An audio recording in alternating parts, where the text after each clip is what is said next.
Dengar. Okey nah. Okey. Kita mula insya-Allah. Bismillahirrahmanirrahim. Alhamdulillahirabbil alamin. Wassalatu wassalamu ala nabiyyina Muhammad wa ala alihi wa ashabihi wa man ihtada bi hadihi wa istanna bi sunnatihi ila yaumiddin. Amma ba'd. Tajuk kita pada malam ini insya-Allah perbezaan di antara ilmu syariat duniawi, syariat ukhrawi dan juga ilmu duniawi semata-mata. Itu akan dijawab oleh Imam Al-Ghazali rahimahullah.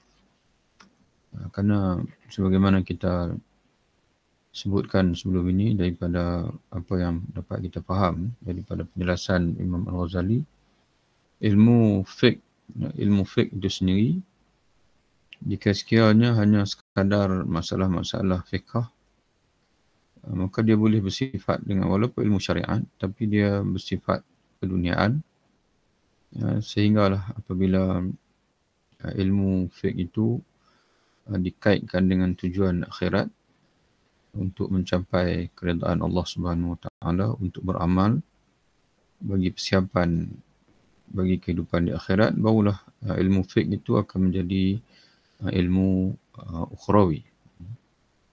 Dan walaupun ilmu fiqh itu ilmu syariat yang bersifat duniawi, apabila tidak dikaitkan dengan akhirat, dengan tujuan lillahi ta'ala, tapi dia tetap ada beza dengan ilmu duniawi semata-mata. Kerana ilmu duniawi semata-mata seperti ilmu perubatan dan sebagainya, itu tidak ada kaitan secara langsung dengan syariat. Jadi sebab itu pada malam ini, sebelum kita pergi kepada pembacaan ataupun melihat penjelasan Imam Al-Ghazali rahimahullah berkenaan dengan beza di antara ilmu syariat, ilmu fiqh walaupun bersifat duniawi tadi ini, beza dengan ilmu duniawi semata-mata, maka sebelum itu kita ada satu perenggan di mana Imam Al-Ghazali rahimahullah mengemukakan pandangan Imam Sufyan Ats-Tsauri yang menegaskan bahawa ilmu fiqh semata-mata itu dia bukan ilmu akhirat. Muka surat 93, kita berhenti di situ sebelum ini. Berkata Sufyan Ats-Tsauri, seorang pemuka ilmu zahir berkata, sesungguhnya, jadi pemuka di sini merujuk kepada tokoh lah, seorang tokoh. Nanti kita pasti tengok dalam ungkapan yang asal. Kata Imam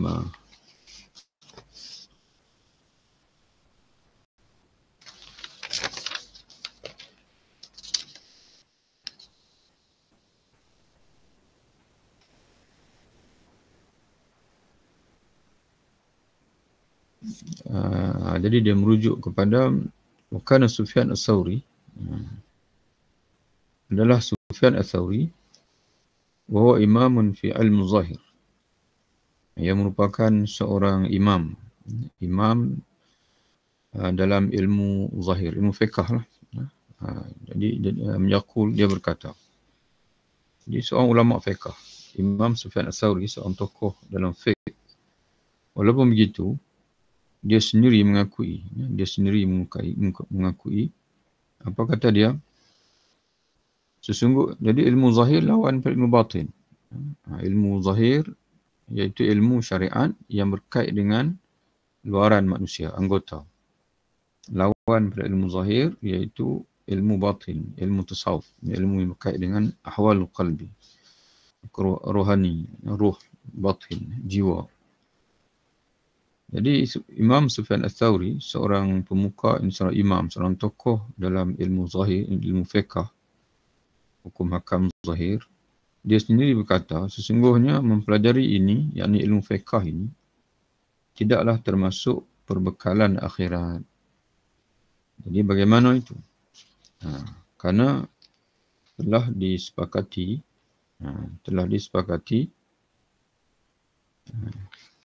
Mana sekalian ulama telah mensepakati bahawasanya kemuliaan pada ilmu itu ialah pelaksanaannya.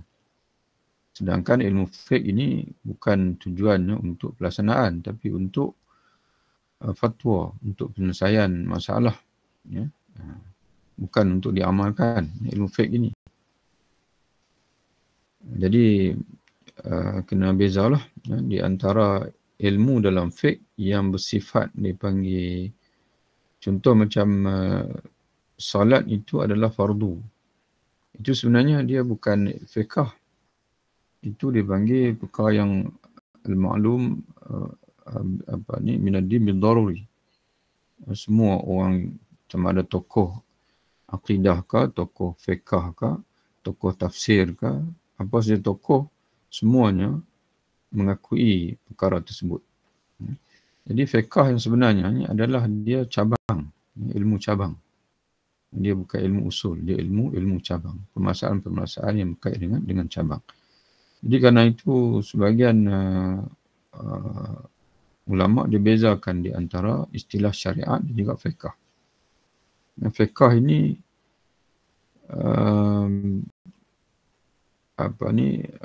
ilmu furu'. Adapun syariat itu usul. Siapa yang menolak syariat, kufur. Dan siapa menolak fiqh belum tentu kufur. Ya, kadang-kadang berlaku khilaf dan sebagainya. Maka itu tidak boleh dihukumkan orang yang menolak fiqh itu sebagai kufur. Maknanya juz'i fiqh. Walaupun di sana fiqh ini ada kaitan dengan ada kaitan dengan syariat itu sendiri. Jadi kata Imam Saudi, kerana setelah sepakat para ahli, para ulama, bahawa kemuliaan pada ilmu itu ialah pelaksanaannya, kerana dipelajari untuk diamalkan. Maka bagaimana ia menyangka dia, yakni seorang ahli fiqh itu, bagaimana dia menyangka dia mengajar hukum zihar sebagai contohnya. Hukum zihar iaitu hukum menyerupakan isteri dengan punggung dengan makna belakang ibu. Sebagai contohnya, seorang suami dia kata pada isteri dia, engkau haram ke atasku sebagaimana haram punggung ibuku, mana belakang ibuku, mana kinayah pada menunggangi, mensetubuhi. Nak mana aku haram ke atas kamu, aku mensetubuhi kamu sebagaimana haram ke atasku mensetubuhi ibuku. Itu dipanggil zihar. Okay. Jadi begitu hukum li'an, mengutuk isteri.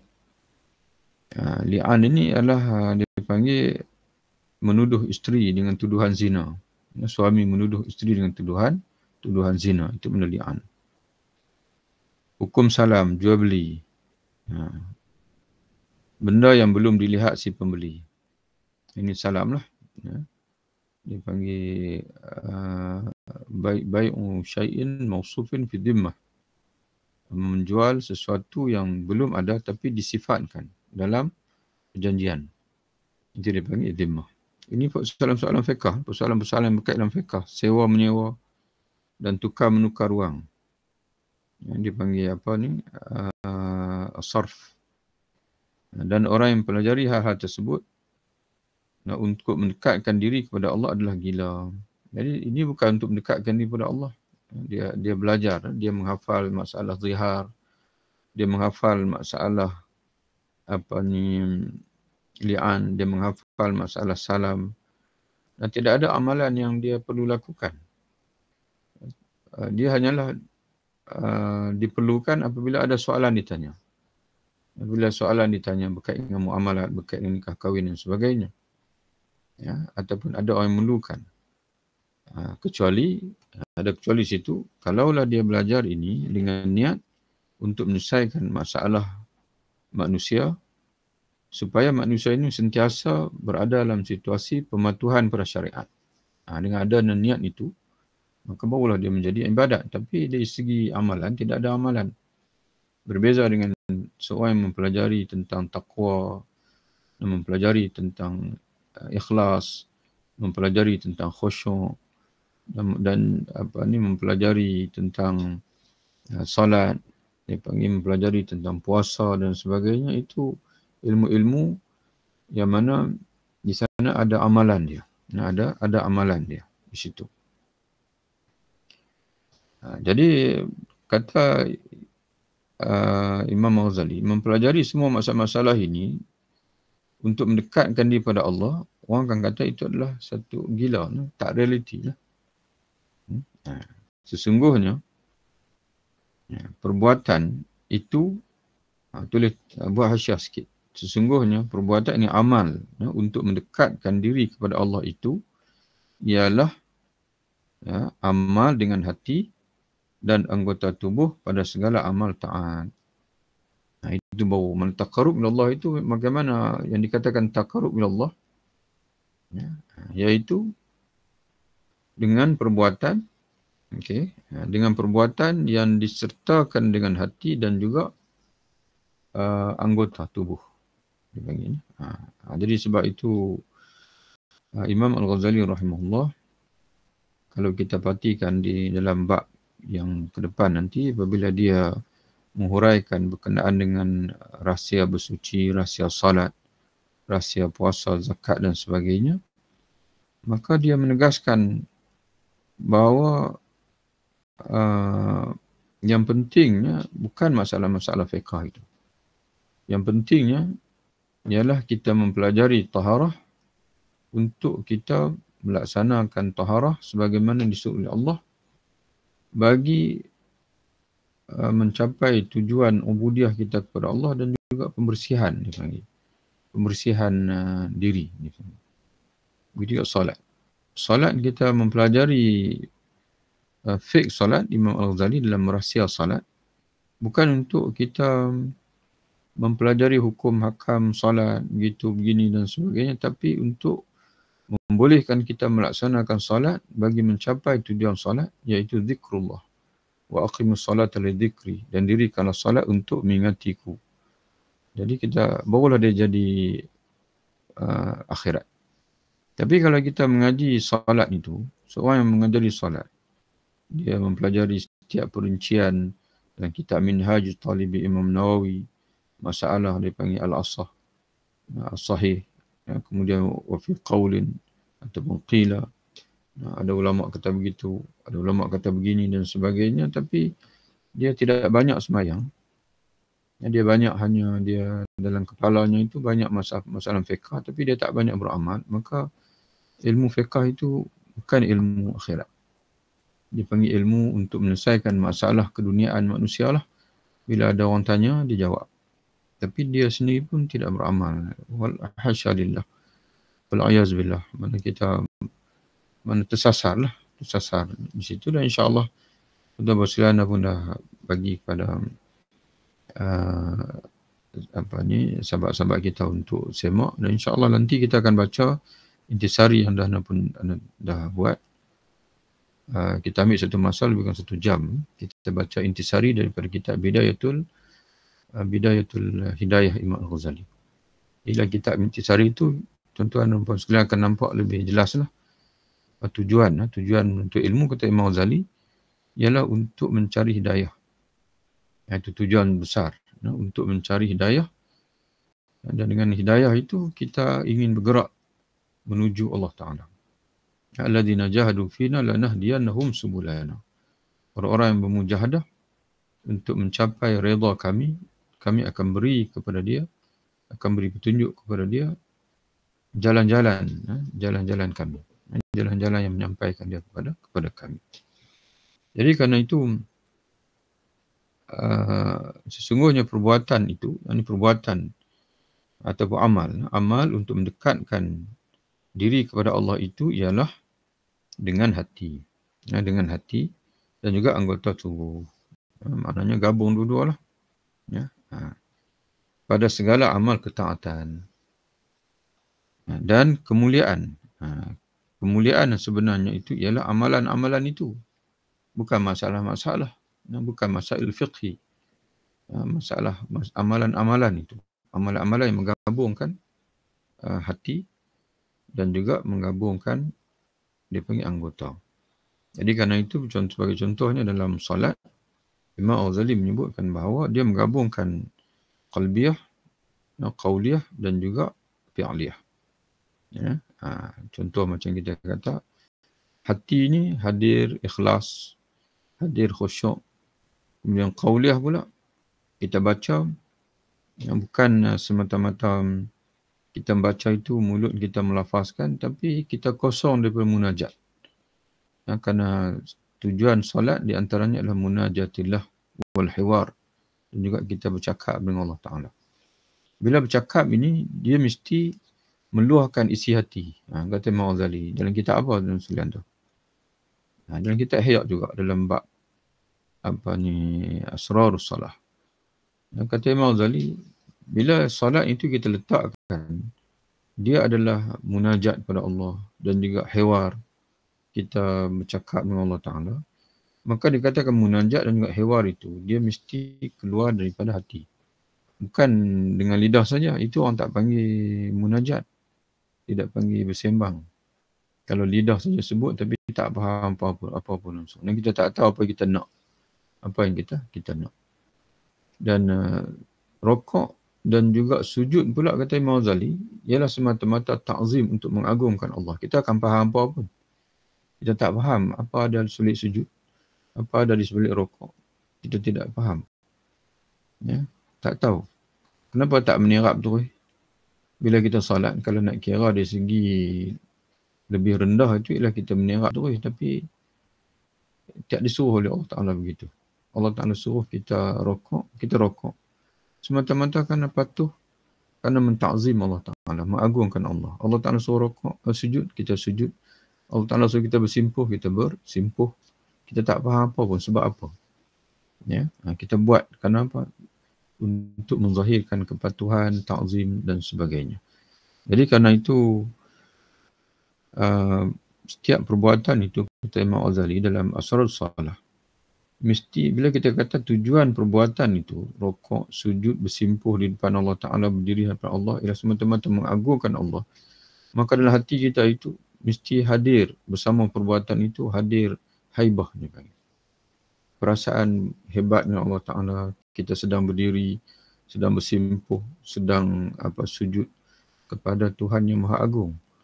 Tapi kalau kita mengaji fiqh saja, dia tak ada semua tu.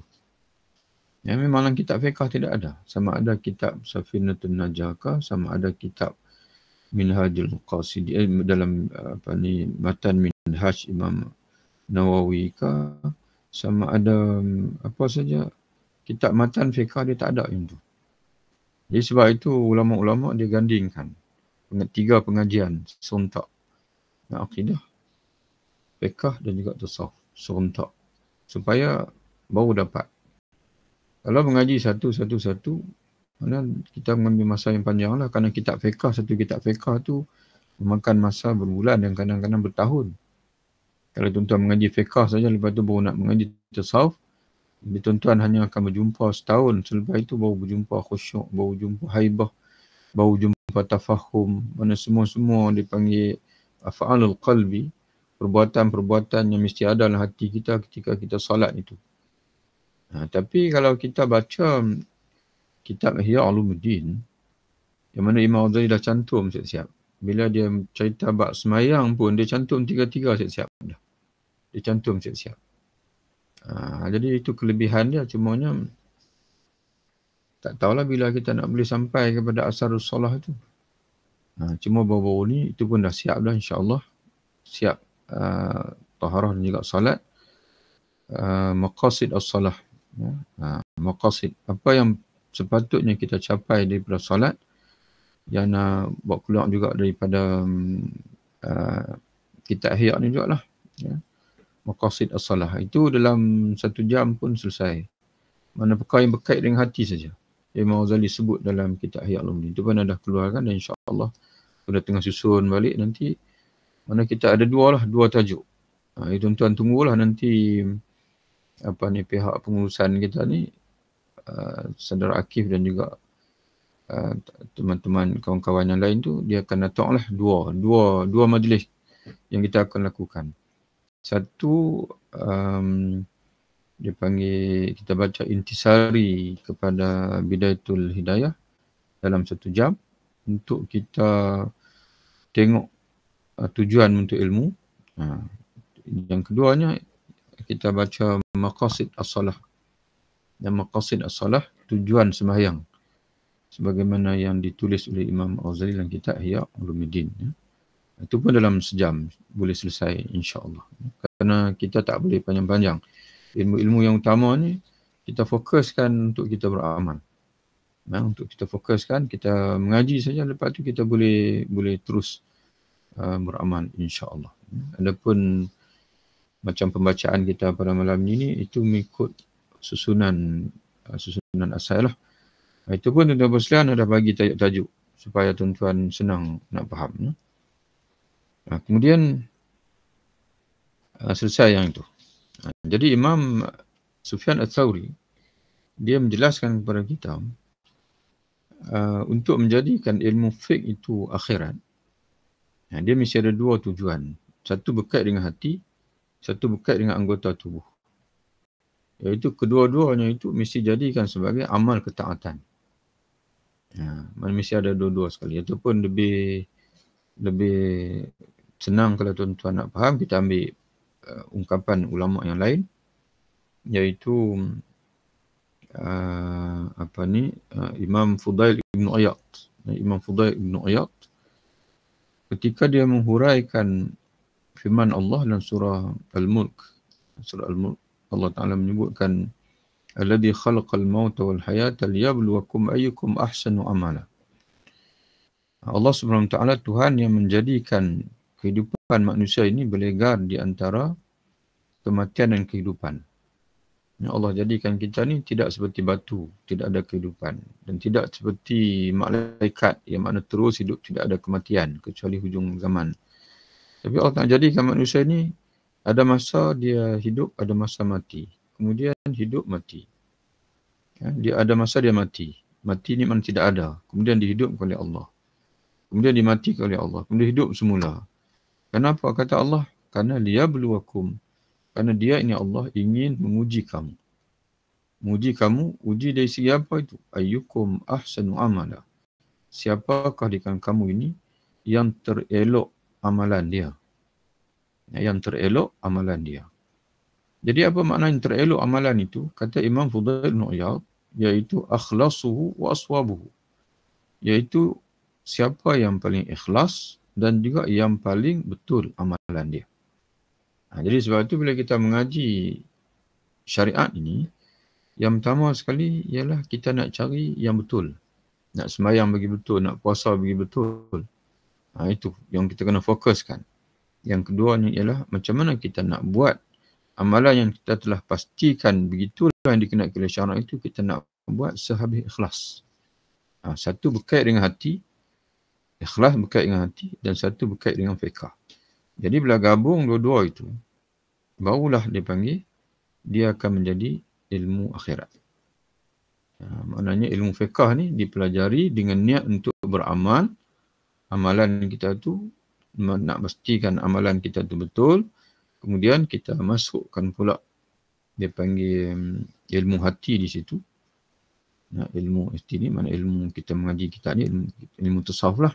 Masuk ikhlas, masuk khusyuk dan sebagainya. Barulah dia akan menjadi ilmu akhirat.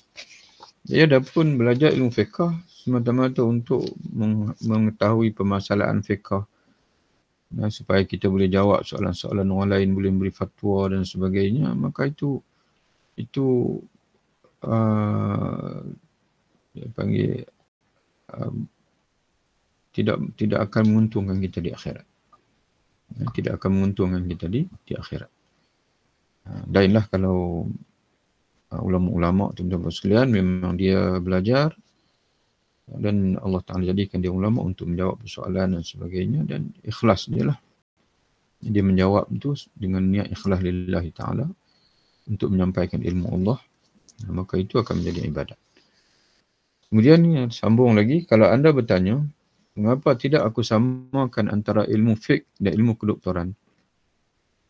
Jadi makna di sini, seolah-olah ada orang pertikaikan, wahai imam, kalau dah kamu kata ilmu fiqh itu, ilmu walaupun syariat, tapi kalau tidak dikaitkan dengan akhirat, tidak dikaitkan dengan keikhlasan, dengan amalan, maka dia adalah ilmu duniawi, maka itu dah nak sama macam ilmu kedoktoran. Apakah kamu nak kata ilmu fiqh itu sama dengan ilmu kedoktoran, ilmu tib, ilmu pengubatan? Kerana ilmu kedoktoran perubatan itu ilmu duniawi. Dan kamu sebut ilmu fiqh semata-mata itu juga ilmu duniawi walaupun syariat. Maka ini Imam Ghazali dia nak jelaskan kepada kita. Kerana ilmu kedoktoran juga berhubungan dengan dunia, iaitu kesihatan badan. Dan itu berhubung pula dengan kebaikan agama. Itu yakni fiqh. Sedangkan fiqh itu berkait dengan agama. Dan penyamaan ini menyalahi dengan ijma' umat Islam. Kerana ijma' para ulama menyatakan bahawasanya ilmu fiqh ini ilmu agama. Bukan ilmu dunia. Macam mana kamu boleh kata ilmu fiqh ini semata-mata adalah ilmu duniawi. Lain kecuali kalau dikaitkan dengan tujuan amalan untuk akhirat, barulah jadi akhirat. Maka Imam Ghazali menjawab, ketahuilah kata dia bahawa penyamaan itu tidaklah suatu keharusan. Bahkan terdapat perbezaan antara keduanya. Maka dia kata di sini, tidak semestinya apabila kedua-dua itu sama di satu aspek, maka keseluruhannya harus sama. Tidak semestinya. Bahkan ada sisi sama, tapi di antara keduanya itu ada juga perbezaan dia. Ilmu fiqh itu lebih mulia dari ilmu kedoktoran 3 segi. Walaupun kedua-dua ilmu fiqh semata-mata itu, dia dipanggil ilmu syariat yang bersifat duniawi, iaitu ilmu syariat untuk menyelesaikan masalah duniawi. Dan ilmu kesihatan, ilmu kedoktoran juga ilmu duniawi, tapi ilmu fiqh itu sendiri, dia lebih mulia daripada ilmu fiqh dari 3 segi. Dari 3 segi. Yang pertama, fiqh itu ilmu syariah. Kerana dia diperolehi dari kenabian. Lain halnya dengan ilmu kedoktoran. Dia itu tidaklah termasuk ilmu syariah. Itu yang pertama. Itu yang pertama. Jelas. Ilmu fiqh. Tapi adakah semua ilmu yang datang daripada Nabi, maka dia menjadi akhirat? Ya. Jawapan dia ya. Kalau dilakukan dengan tujuan akhirat. Tapi kalau dia walaupun datang daripada Nabi, dilakukan tujuan dunia, dia tetap dari dunia juga. Cuma dia lebih mulia kerana asal usul dia itu. Sebagai contoh, kita ambil contoh senang. Seorang Muslim, dia bermuamalat dengan produk perbankan Islam. Orang tanya dia, kenapa kamu tak pergi bank konvensional saja? Dia kata, saya orang Muslim, saya mencari yang halal. Itu jadi akhirat. Jadi akhirat. Kerana dia qasad tu. Tapi kalau seorang Cina, orang tanya dia, kenapa kamu pergi bank Islam ada bank konvensional? Lalu dia kata, saya tengok bank Islam ni bagus lah. Dia lebih menguntungkan. Adakah kita nak kata itu akhirat? Dia nanti, kerana dia bermuamalat, dia menggunakan produk bank Islam, maka dia di akhirat nanti dia akan masuk syurga. Tidak. Maka dia, tapi adakah kita nak kata kalau begitu samalah dia pergi bank Islam dengan bank komersial? Tidak sama. Sebab bank Islam asal dia, sumber dia daripada Nabi. Tetap dia akan ada faedah untuk dia, iaitu kebahagiaan di dunia. Keuntungan di dunia. Keselamatan di dunia. Akhirat tidak. Jadi itu yang pertama. Beza ilmu fiqh itu dengan ilmu kedoktoran, iaitu ilmu kedoktoran itu sifatnya dunia, tidak ada kaitan dengan syariah. Adapun fiqh itu, dia datang daripada Nabi, maka dia adalah ilmu syariah. Yang kedua, ilmu fiqh itu tidak dapat melepaskan diri sekali-kali oleh seseorang yang menuju ke jalan akhirat. Baik, ilmu fiqh itu tidak dapat melepaskan diri sekali-kali oleh seseorang yang menuju ke jalan akhirat, baik dia sihat atau sakit. Maknanya ilmu fiqh ini, tuan tulis sikit hasyiah situ. Ilmu fiqh ini, ilmu yang dalam apa keadaan sekalipun, dia tetap diperlukan oleh orang yang ingin menuju jalan akhirat. Sama ada dia orang sakit ke ataupun orang sihat. Orang sihat pun kena semayang. Semayang kena bagi elok, bagi tepat. Nak semayang bagi elok ni kena mengaji dalam fiqh. Ilmu fiqh. Orang sakit pun sama juga. Dia nak belajar semayang, dia kena semayang, mengaji cara orang sakit semayang. Pun kena mengaji ilmu fiqh. Jadi ilmu fiqh ini ilmu yang diperlukan. Jadi sebab itu tuan-tuan sekalian kena faham elok. Imam Al-Ghazali dia tidak berniat untuk menyisihkan ilmu fiqh. Tapi maksud dia itu ialah dia nak kritik orang yang hanya hidup dengan fiqh tapi tidak mengutamakan ilmu hati. Itu maksud dia. Ya. Maknanya dia menjadikan fiqh itu kaku, tak ada ruh. Ya, kerana ruh solat itu kalau tengok dalam Asrar Solat Imam Al-Ghazali, ruh sembahyang itu ialah hudurul qalb. Hadir hati. Hanya saja apabila kita solat dengan hati yang hadir, barulah sembahyang kita itu hidup. Kalau tidak, kita sembahyang fiqh sajalah. Ulama fiqh, orang fiqh saja. Di sisi fiqh saja sembahyang kita sah, iaitu tak perlu kita ulang lagi. Tapi di sisi Allah Ta'ala adakah diterima?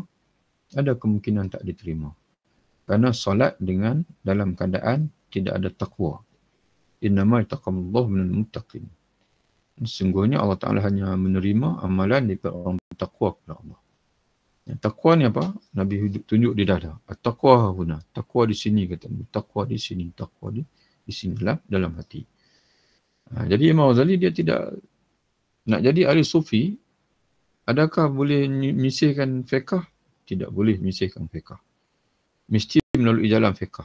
Kerana melalui jalan fiqh lah kita dapat mengetahui bagaimana beramal dengan sah. Tapi mencukupi ke fiqh saja? Tidak mencukupi. Mesti dengan ilmu tasawuf. Kerana dengan ilmu tasawuf saja kita dapat melaksanakan fiqh itu dengan ihsan dia panggil. Dengan ihsan. Ihsan itu macam mana ihsan? Macam Nabi sebut dalam hadis lah. Iaitu kamu beribadah kepada Allah seolah-olah kamu melihat Allah.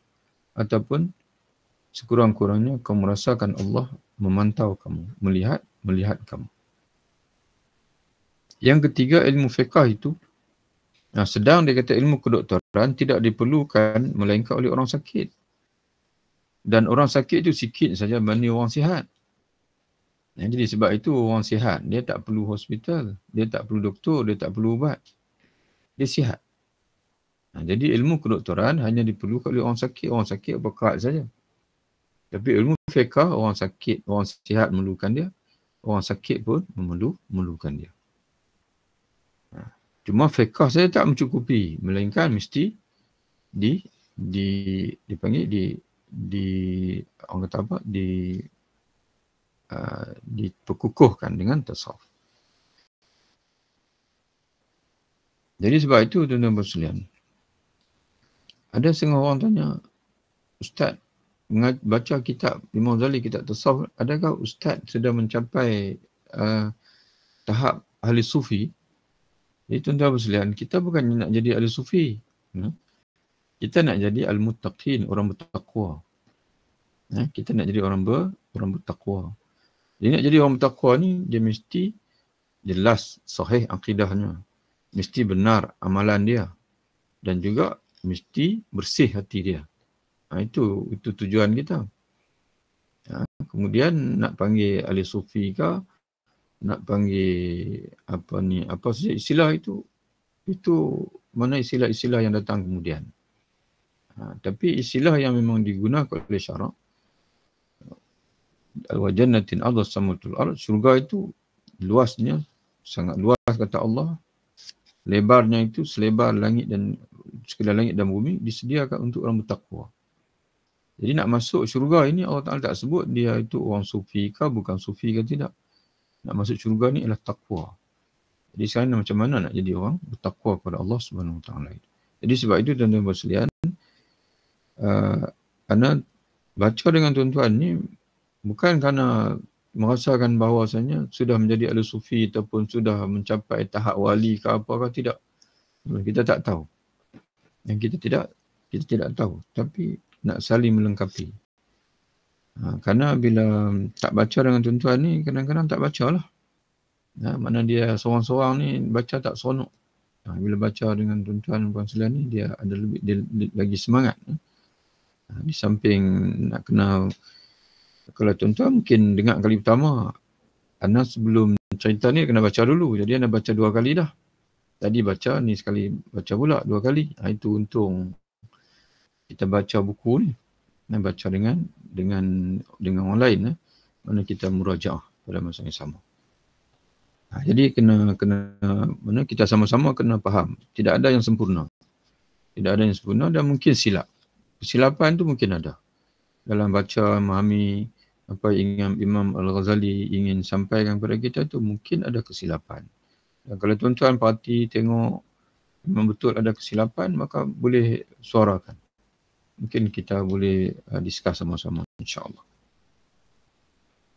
Kemudian yang ketiga, ilmu fiqh itu berdampingan dengan ilmu jalan akhirat. Kerana dia memandang pada amal perbuatan anggota tubuh. Beza dengan ilmu kedoktoran. Ilmu kedoktoran ni diperlukan untuk duniawi. Ilmu fiqh memang diperlukan untuk akhirat. Ilmu fiqh itu berdampingan dengan ilmu jalan akhirat. Mana berdampingan dengan apa? Dengan ilmu tasawuf dan ilmu akidah. Kerana dia memandang. Kerana ilmu fiqh itu memandang, memberi perhatian pada amal perbuatan anggota tubuh. Sumber. Jadi ilmu akidah memberi fokus, memandang kepada apa? Kepada keyakinan dalam hati. Ilmu tasawuf memandang pada mana? Tazkiyatul qalbi. Bagaimana nak bersihkan hati. Bagaimana kita nak masukkan hati ini sifat-sifat, macam mana kita nak keluarkan daripada hati sifat-sifat mazmumah dan nak masukkan hati sifat-sifat mahmudah.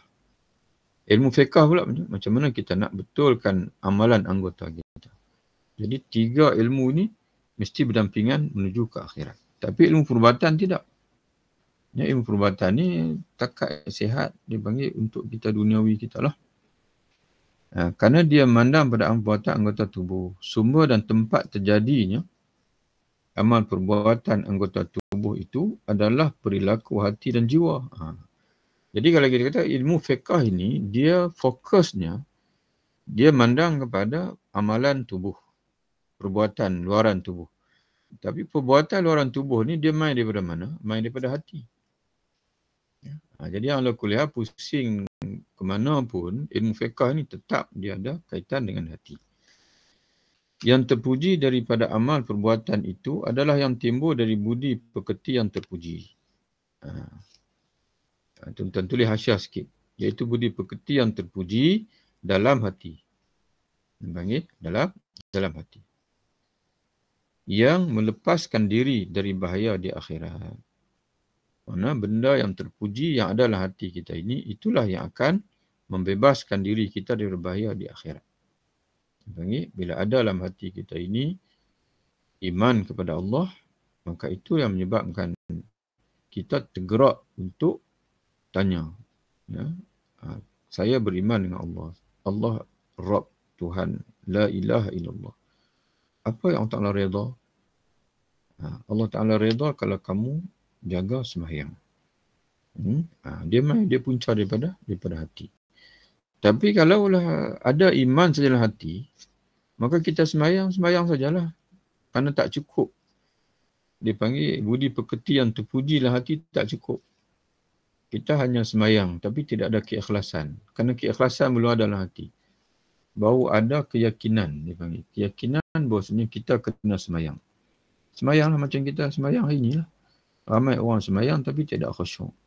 Ramai yang sembahyang dia hanya ikhlas pada ketika takbiratul ihram. Selepas takbiratul ihram itu dia sudah tidak ada keikhlasan. Dia bagi salam dia berasa seronok. Berasa selesa kerana dah selesai sembahyang. Dia tak tanya, dia tak bimbang, dia tak ada perasaan takut, perasaan gerun pada Allah Ta'ala pun tidak ada. Kerana tidak cukup. Sifat-sifat hati itu tidak cukup.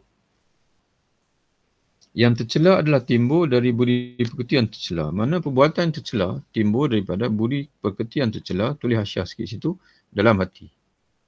Dalam hati. Dan tidak tersembunyi lagi akan hubungan antara anggota tubuh dengan hati, yakni jiwa itu.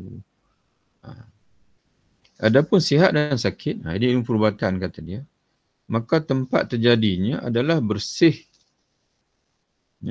pada sifat badan dan pencampuran. Adapun sihat dan sakit yang menjadi fokus ilmu perubatan itu, maka tempat terjadinya, tempat berkaitnya dengan sihat dan sakit itu di mana? Iaitulah sama ada bersih atau tidaknya sifat badan kita dan juga pencampuran badan kita. Ini terjemahan dia ni, terjemah harfiah. Agak susah tuan-tuan nak faham lah. Kalau tengok dalam bahasa Arabnya, dia kata adapun sihat dan sakit yang menjadi fokus ilmu perubatan, maka tempat terjadinya sihat dan sakit itu, sekaligus tempat yang menjadi perhatian ilmu perubatan itu ialah dipanggil pada perkara yang berkait dengan safaul mazaj wal akhlaq. Apakah bersih, yang dipanggil orang panggil apa, al-mazaj. Al-mazaj wal akhlaq. Itu bahasa yang digunakan. Mazaj ini kita kata kita sebut sebagai apa dipanggil? Rasa. Badan kita ni rasa macam mana? Rasa sihat ke tak rasa sihat? Situasi akhlak dipanggil. Dipanggil, orang kata apa istilah kita nak guna. Kalau orang yang pernah mengaji sebuah sikit ilmu perubatan lama ni, Melayu ni, dia kata tubuh manusia ini, dia ada 4 dia panggilnya. Ada 4 tabiat dia panggil. Tabiat darah, tabiat lendir, tabiat empedu. Empedu ada 2 pula. Empedu merah, empedu hitam. Jadi yang mana-mana yang dominan itu dia tak seimbang. Keseimbangan dia panggil tadi ni. Al-mazad wal akhlaq dia panggil. Sejauh mana keseimbangan dalam tubuh kita itu. Keseimbangan dalam tubuh kita itu. Dia panggil ya.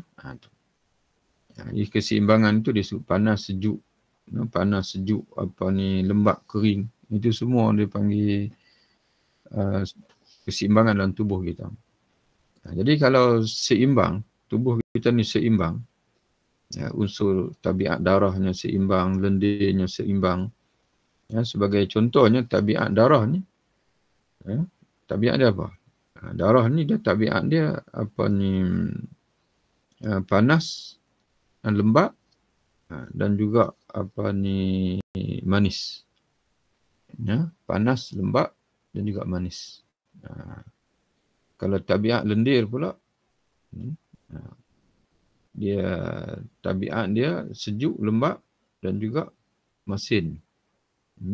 Itu yang tu tak payahlah kita nak perdalam sangat yang tu. Ini bagi orang bomo dulu dia hafal lah. Bila dia tak seimbang itu dia nak kena cari makanan. Kalau dominan pada tubuh ni dia dominan pada lembap. Contoh macam orang bertabiat lendir lah, macam orang yang selalu sedung. Orang yang selalu sedung tu dia dominan pada tubuh dia itu tabiat lendir. Iaitu tabiat sejuk lembap. Sebut sejuk lembap dan masin. Sejuk lembap masin tu terlalu dominan. Jadi nak menyebabkan nak cover dengan dominan itu dia kena cari makanan yang sebalik pada itulah. Yang makanan yang bersifat dipanggil panas, kering dan juga pahit. Itu contoh lah. Jadi perubatan dia ada main kat tu lah. Bagi perubatan dulu. Kalau perubatan lah ni lain pula. Itu contoh kita panggil. Dan itu adalah sifat-sifat tubuh. Tidak ada sifat hati. Perubatan dia tidak menyentuh sifat hati langsung.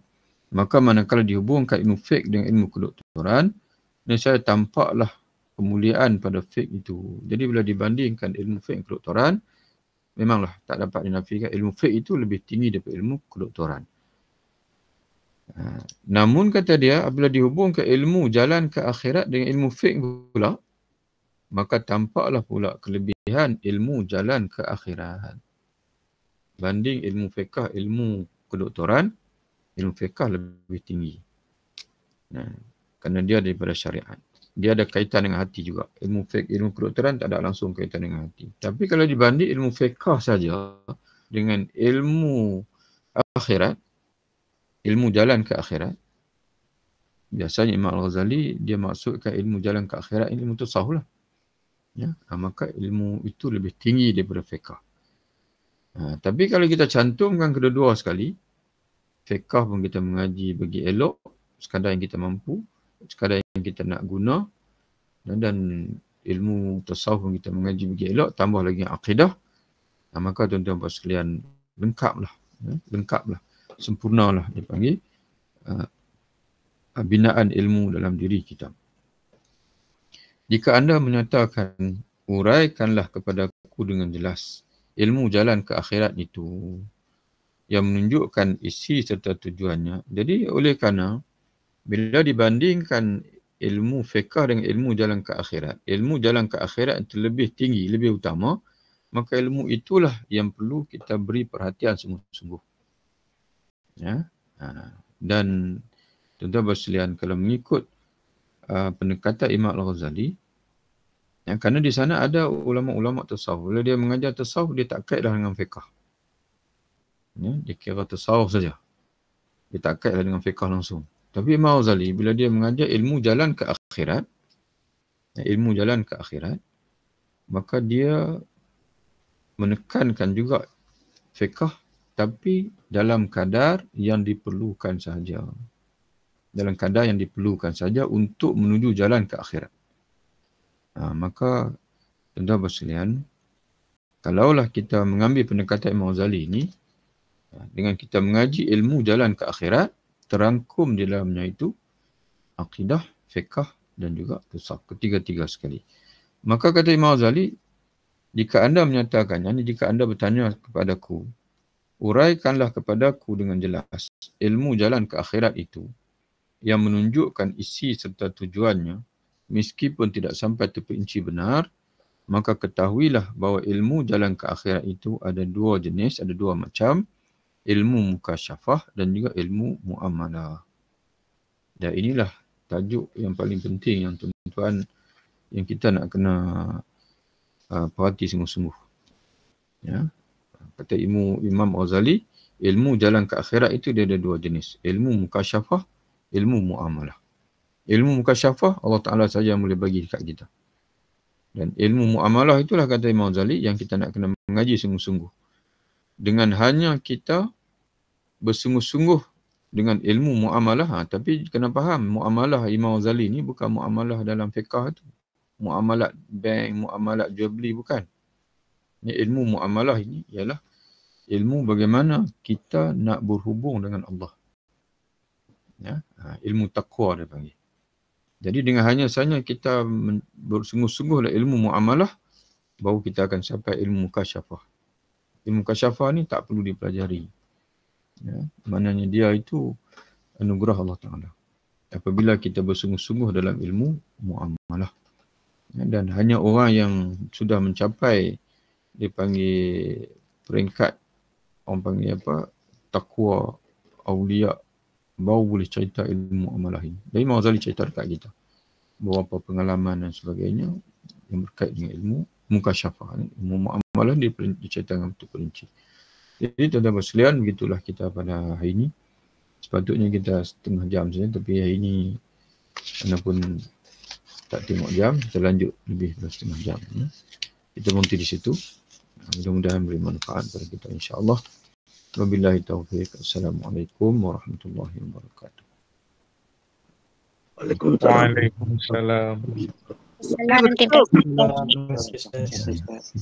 Jumpa lagi, insya-Allah. Terima kasih.